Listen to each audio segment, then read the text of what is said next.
Hey again, buddy. That month sure went by, huh? Anyway, let's take a peek at what I've done. How are the 3 goals looking? Have I made a video game? Nope. Have I written a song? Nah. Have I put art for sale? No, but that's the one I want to tackle first. So, about putting art for sale. I could definitely start an account with a print-on-demand service and put some of my drawings up there. But I kinda want to start by making a website. So what you're seeing me do here is starting to set up an Umbraco project, and what I'm gonna be doing is setting up the document types. This will give me a good foundation for building off of in the future. Why am I making a website? Well, for one, it would function as a home for me as a creator. It would be a place to showcase my work, to build my profile for marketing myself, and a hub for all of the links I have to various platforms. And I also want to build a store on there. This may sound a bit ambitious, but seeing as I am working professionally as a web developer, it shouldn't be impossible. The one challenge here though, is that for the last 3 years I have been doing support rather than working on any projects. It's been a while since I've made a website, and the last time I made one for myself was way back in 2017. It wasn't too bad, but there are definitely things I think that I could do better now. In any case, I'm up for this challenge of making a new one, and I'm really looking forward to that. For this project I'll be using the Umbraco CMS, as I definitely think I'll be needing a CMS for what I want to do.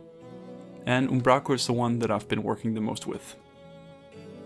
So plan A is build a webshop where I can sell whatever I feel like in the future, not just prints. And plan B is to make a profile on a print-on-demand service and to put something on sale there. Then I'll finally have fulfilled my first goal. One of these things will happen by the end of August. Here I was struggling a bit with a weird error I was getting, but after consulting the default project that Umbraco provides, I was able to figure out what I did wrong. And here's the finished website. Looks great, doesn't it? It will be a good starting point.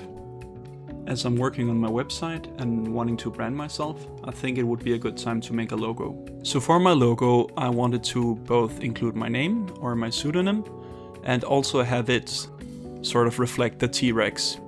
So that's why I'm starting off here by looking up reference pictures of a T-Rex and drawing one, as you can see. Once I'm happy with that drawing, I can move on to the next step.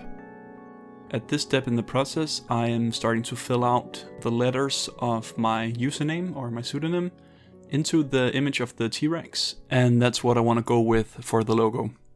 Here you can see me drawing in the letters. I want to make a logo that is monochrome, because I know for logo design it's very important that the logo works both in black and white and in color. So if you have a logo that's dependent on color, it's not gonna work in certain forms of print. And here I'm just starting to clean up the outlines and block in the letters. The program I'm using here is Krita, which is a free software. So at this point I'm happy with the logo. I move over into Photoshop for the last cleanup. The reason for this is because I actually prefer their Bezier tool to the one in Illustrator.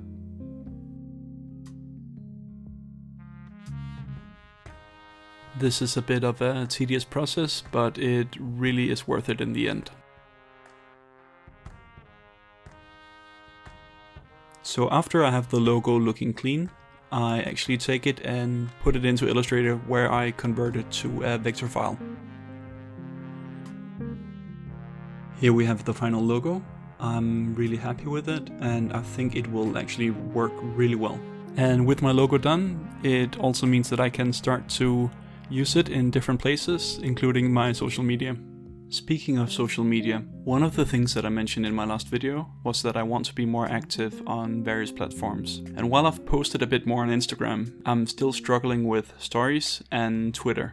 It is almost like I have a mental block where it doesn't occur to me to put myself out there. I'm not sure if I have stuff that's worth sharing, but if I don't try, then I'll never know if people are interested. So in the spirit of posting Here I'm loading up Twitter, and you can tell that I have no idea what I'm doing. But now it has been done. My first tweet hath been tweeteth.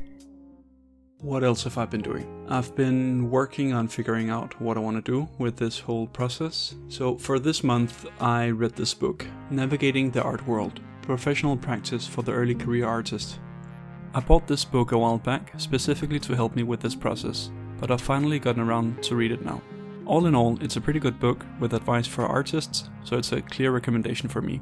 The one thing I will say is that since this book was made and published by a gallery, it is very geared toward artists who wants to break through as professionals by getting exhibited and selling their art at shows. But besides advice on how to interact with galleries, it also has tips for how to brand yourself, use social media, and in general just work on your art career.